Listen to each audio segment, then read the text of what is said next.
ये आकाशवाणी रायपुर है। प्रादेशिक समाचार बुलेटिन के साथ मैं सुषमा श्रीवास।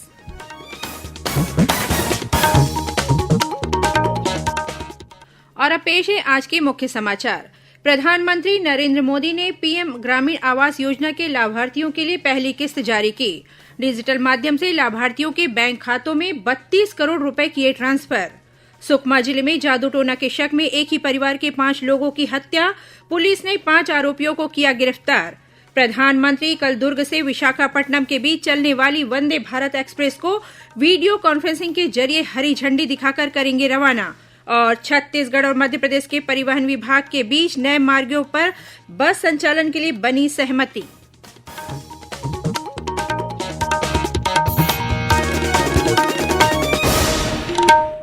अब समाचार विस्तार से।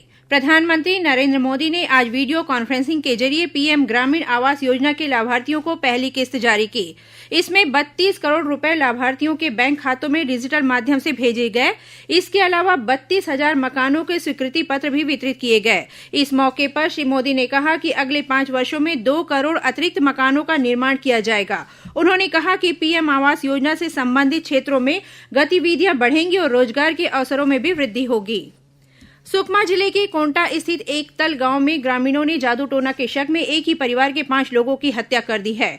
घटना की जानकारी देते हुए बस्तर रेंज के पुलिस महानिरीक्षक सुंदरराज पी ने बताया कि मृतकों में 3 महिलाएं और 2 पुरुष शामिल हैं। उन्होंने बताया कि घटना की सूचना मिलते ही पुलिस अधीक्षक किरण चौहान और अतिरिक्त पुलिस अधीक्षक निखिल राखेचा सहित वरिष्ठ अधिकारी घटनास्थल पर पहुंच गए हैं। पुलिस ने इस घटना में शामिल 5 आरोपियों को गिरफ्तार कर लिया है। इस घटना के संबंध में कोंटा थाना में आगे की कार्रवाई की जा रही है। गौरतलब है कि इससे पहले जादू टोना के शक में बलौदाबाजार जिले में भी एक ही परिवार के 4 लोगों की हत्या कर दी गई थी। इस मामले में पुलिस ने 6 लोगों को गिरफ्तार किया है। दुर्ग सांसद विजय बघेल ने दुर्ग से विशाखापट्टनम के बीच चलने वाली वंदे भारत एक्सप्रेस के शुरू होने के पहले आज दुर्ग स्टेशन पहुंचकर ट्रेन का निरीक्षण किया। उन्होंने आत्मनिर्भर भारत की ओर बढ़ते कदम कार्यक्रम की सराहना की और वंदे भारत की तकनीक को भी देखा। गौरतलब है कि प्रधानमंत्री नरेंद्र मोदी कल दुर्ग से विशाखापट्टनम के बीच चलने वाली प्रदेश की दूसरी वंदे भारत एक्सप्रेस को वीडियो कॉन्फ्रेंसिंग के जरिए हरी झंडी दिखाकर रवाना करेंगे। यह ट्रेन रायपुर से शाम 4:15 पर रवाना होगी, जो रात 12:20 पर विशाखापट्टनम पहुंचेगी। इस ट्रेन का संचालन गुरुवार को छोड़कर सप्ताह में 6 दिनों तक किया जाएगा। सुकमा जिले की चिंतागुफा थाना क्षेत्र में हुई कल मुठभेड़ में मारे गए माओवादियों की पहचान कर ली गई है। मारा गया माओवादी माड़वी कोसा जगरगुंडा थाना क्षेत्र का रहने वाला बताया जा रहा है, जिस पर 5 लाख रुपए का इनाम घोषित था। इस माओवादियों के पास से हथियार सहित बड़ी मात्रा में माओवादी सामग्री बरामद की गई है। इस माओवादी पर पुलिस पार्टी पर हमला करने, मार्ग अवरुद्ध करने और बैनर पोस्टर लगाने सहित अन्य घटनाओं में शामिल रहने का आरोप था। वहीं सुकमा जिले के जगरगुंडा क्षेत्र में माओवादियों ने जन अदालत लगाकर एक शिक्षादूत की हत्या कर दी है। जिले के पुलिस अधीक्षक किरण चौहान ने इस घटना की पुष्टि की है। बताया जा रहा है कि शिक्षादूत दूधी अर्जुन गोंदपल्ली गांव का निवासी था। छत्तीसगढ़ और मध्य प्रदेश के बीच यात्रियों की सुविधा के लिए नए मार्गों पर चलाई जाने वाली यात्री बसों के संचालन के लिए दोनों राज्यों के परिवहन विभाग के बीच सहमति बन गई है। इसे लेकर भोपाल में एक अहम बैठक हुई, जिसमें परिवहन विभाग के अधिकारी शामिल हुए। इस बैठक में छत्तीसगढ़ से 34 नए मार्गों और मध्य प्रदेश से 19 नए मार्गों को जोड़ने वाले पर सहमति बनी। आज अभियंता दिवस है। यह दिवस महान अभियंता सर एम विश्वेश्वरैया की जयंती के उपलक्ष्य में मनाया जाता है। इस अवसर पर प्रधानमंत्री नरेंद्र मोदी ने अभियांत्रिकी के क्षेत्र में योगदान के लिए सर एम विश्वेश्वरैया के योगदान को याद किया है। सोशल मीडिया पोस्ट में उन्होंने कहा कि देश की प्रगति, नवाचार और चुनौतियों से निपटने में अभियंताओं का योगदान सराहनीय रहा है। श्री मोदी ने अभियंता दिवस पर एक वीडियो भी साझा किया है। वहीं छत्तीसगढ़ के मुख्यमंत्री विष्णुदेव साय ने सभी इंजीनियरों को अभियंता दिवस की बधाई और शुभकामनाएं दी हैं। उन्होंने कहा कि किसी भी राष्ट्र और राज्य के निर्माण में इंजीनियरों की महत्वपूर्ण भूमिका होती है। इंजीनियर्स अपनी दूरदृष्टि और कौशल से किसी राज्य के विकास को नए आयाम दे सकते हैं। उन्होंने कहा कि सर विश्वेश्वरैया की निष्ठा और समर्पण सबके लिए प्रेरणादायक और अनुकरणीय है। प्रादेशिक समाचार आप आकाशवाणी रायपुर से सुन रहे हैं।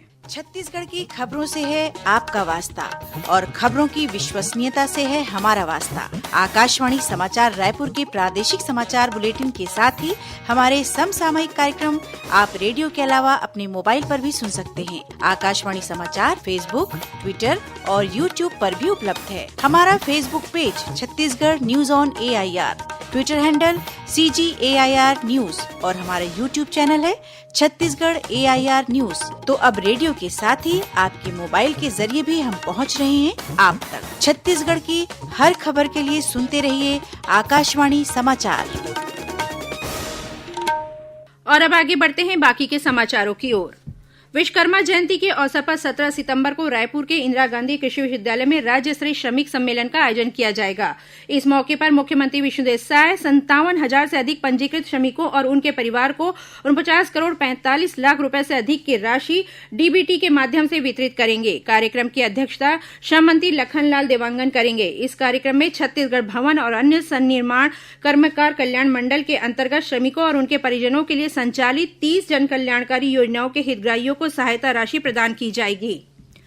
मुख्यमंत्री विष्णुदेव साय कल रायपुर में आयोजित कर्मा तिहार कार्यक्रम में शामिल हुए। इस दौरान मुख्यमंत्री ने कार्यक्रम को संबोधित करते हुए कहा कि हमारी संस्कृति हमारे पूर्वजों की देन है। प्रगति के साथ साथ आदिवासी संस्कृति का संरक्षण भी जरूरी है। उन्होंने कंवर समाज के युवाओं द्वारा कर्मा तिहार मनाए जाने पर खुशी जताई। मुख्यमंत्री कर्मा तिहार कार्यक्रम में खुद को रोक नहीं पाए और मांदर की थाप पर झूमते नजर आए। रायपुर स्थित केंद्रीय भूमि जल बोर्ड के क्षेत्रीय कार्यालय में कल हिंदी दिवस और हिंदी पखवाड़ा का शुभारंभ किया गया। इस अवसर पर केंद्रीय भूमि जल बोर्ड के क्षेत्रीय निदेशक डॉक्टर प्रवीण कुमार नायक ने राजभाषा हिंदी, सतर्कता, जागरूकता और जल संरक्षण जैसे मुद्दों पर अपने विचार व्यक्त किए। साथ ही उन्होंने सभी को जल संरक्षण की शपथ भी दिलाई। इस वर्ष हिंदी दिवस की थीम हिंदी पारंपरिक ज्ञान से आर्टिफिशियल इंटेलिजेंस तक पर आधारित है। केंद्रीय भूमि जल बोर्ड के क्षेत्रीय कार्यालय में आज से 30 सितंबर तक आयोजित होने वाले हिंदी पखवाड़ा के अंतर्गत कार्यालय के अधिकारियों और कर्मचारियों के बीच विभिन्न प्रतियोगिताएं कराई जाएंगी। लोक शिक्षण संचालनालय ने चालू शिक्षा सत्र के लिए राज्य के शैक्षणिक संस्थानों में अवकाश की सूची जारी कर दी है। आदेश के अनुसार शैक्षणिक सत्र के शिक्षा संस्था के लिए 64 दिनों का अवकाश घोषित किया गया है। दशहरा के अवसर पर 7 से 12 अक्टूबर तक और दीपावली पर 28 अक्टूबर से 2 नवंबर तक अवकाश घोषित किया गया है। वहीं शीतकालीन अवकाश 23 से 28 दिसंबर तक रहेगा। इसके अलावा ग्रीष्मकालीन अवकाश 1 मई से 15 जून तक घोषित किया गया है। जांजगीर चांपा जिले में अग्निवीर भर्ती प्रक्रिया में शामिल होने वाले युवाओं को पूर्व सैनिकों द्वारा शारीरिक प्रशिक्षण दिया जा रहा है। इसे लेकर युवाओं में काफी उत्साह है और वे बड़ी संख्या में इस प्रशिक्षण कार्यक्रम में शामिल हो रहे हैं। जिला प्रशासन द्वारा प्रशिक्षण प्राप्त कर रहे युवाओं को आवास और भोजन उपलब्ध कराया जा रहा है। रायगढ़ के रामलीला मैदान में आयोजित चक्रधर समारोह में कल कुचिपुड़ी नृत्यांगनाओं ने गणपति और शिव वंदना की प्रस्तुति दी। इस दौरान उन्होंने रामलला के जीवन दर्शन और गणेश वंदना को नृत्य के जरिए पेश किया। वहीं कोलकाता की पौशाली चटर्जी ने मणिपुरी नृत्य के जरिए राधा कृष्ण की होली, कृष्ण और सखा द्वारा माखन चोरी को मंच पर प्रस्तुत किया। इसके बाद मुंबई की कृष्ण भद्रा नंदबुदरी ने भरतनाट्यम और संगीता कापसे की टीम ने कथक नृत्य की प्रस्तुति दी। इसके अलावा विनोद मिश्रा ने शास्त्रीय गायन, आलोक श्रीवास ने कथक नृत्य और रायगढ़ की अनंता पांडे, शाश्वती बनर्जी और तब्बू परवीन ने कथक नृत्य में शिव की उपासना और कृष्ण रासलीला से समा बांध दिया। अब कुछ खबरें संक्षेप में। दूरदर्शन आज अपने स्थापना की 65वीं वर्षगांठ मना रहा है। देश में टेलीविजन प्रसारण की शुरुआत 15 सितंबर 1959 को दूरदर्शन से हुई थी। तत्कालीन राष्ट्रपति डॉक्टर राजेंद्र प्रसाद ने इसके पहले प्रसारण का उद्घाटन किया था। आज ओणम त्योहार मनाया जा रहा है। इस अवसर पर राष्ट्रपति द्रौपदी मुर्मू, उपराष्ट्रपति जगदीप धनखड़ और प्रधानमंत्री नरेंद्र मोदी के अलावा छत्तीसगढ़ के मुख्यमंत्री विष्णुदेव साय ने मलयाली समुदाय के लोगों को शुभकामनाएं दी हैं। मुख्यमंत्री विष्णुदेव साय ने प्रदेशवासियों को भुवनेश्वरी जयंती की बधाई और शुभकामनाएं दी हैं। इस अवसर पर उन्होंने कहा कि आदि शक्ति स्वरूपा मां भुवनेश्वरी देवी 10 महाविधाओं में से एक महाविधा मानी जाती है। सामान्य प्रशासन विभाग ने कल 16 सितंबर को मिलाद उन नबी पर राज्य में सामान्य अवकाश और 17 सितंबर को अनंत चतुर्दशी तथा विश्वकर्मा जयंती पर ऐच्छिक अवकाश घोषित किया है। राज्य स्थापना दिवस पर राज्य के उत्कृष्ट खिलाड़ियों को दिए जाने वाले महाराजा प्रवीण चंद्र भंजदेव और गुंडाधुर सम्मान के लिए 25 सितंबर तक आवेदन आमंत्रित किए गए हैं। गौरेला पेंड्रा मरवाही जिले में राष्ट्रीय सेवा योजना NSS के स्वयंसेवकों ने स्वच्छता ही सेवा अभियान के तहत वृक्षारोपण किया। बालोद जिले के बगदई गांव में डायरिया से अब तक 15 लोग बीमार हो चुके हैं। पीड़ितों को गुरूर के सामुदायिक स्वास्थ्य केंद्र में भर्ती कराया गया है। इस दौरान स्वास्थ्य विभाग ने अलर्ट जारी करते हुए ग्रामीणों को सावधानी बरतने की अपील की है। गौरेला पेंड्रा मरवाही जिले में साइबर सेल और गौरेला पुलिस ने गांजा की तस्करी करते हुए 3 अंतर्राज्यीय तस्करों को गिरफ्तार किया। इन तस्करों के पास से करीब 21 लाख रुपए मूल्य का 1 क्विंटल से अधिक का गांजा बरामद किया गया है। और रायगढ़ जिले के रायगढ़ और धरमजयगढ़ वन मंडल में बीती रात हाथियों के दल ने बैसी बनहर मेंढरमार कोयलार और शेरवन गांव में धान की फसलों को नुकसान पहुंचाया है। वहीं पंढरमुड़ा और भैंसगढ़ी में भी हाथियों ने लगभग 32 किसानों की फसलों को बर्बाद कर दिया। अंत में मुख्य समाचार एक बार फिर। प्रधानमंत्री नरेंद्र मोदी ने पीएम ग्रामीण आवास योजना के लाभार्थियों के लिए पहली किस्त जारी की। डिजिटल माध्यम से लाभार्थियों के बैंक खातों में 32 करोड़ रुपए किए ट्रांसफर। सुकमा जिले में जादू टोना के शक में एक ही परिवार के 5 लोगों की हत्या, पुलिस ने 5 आरोपियों को किया गिरफ्तार। प्रधानमंत्री कल दुर्ग से विशाखापट्टनम के बीच चलने वाली वंदे भारत एक्सप्रेस को वीडियो कॉन्फ्रेंसिंग के जरिए हरी झंडी दिखाकर करेंगे रवाना। और छत्तीसगढ़ और मध्य प्रदेश के परिवहन विभाग के बीच नए मार्गों पर बस संचालन के लिए बन रही सहमति। इसी के साथ प्रादेशिक समाचार बुलेटिन समाप्त हुआ। नमस्कार।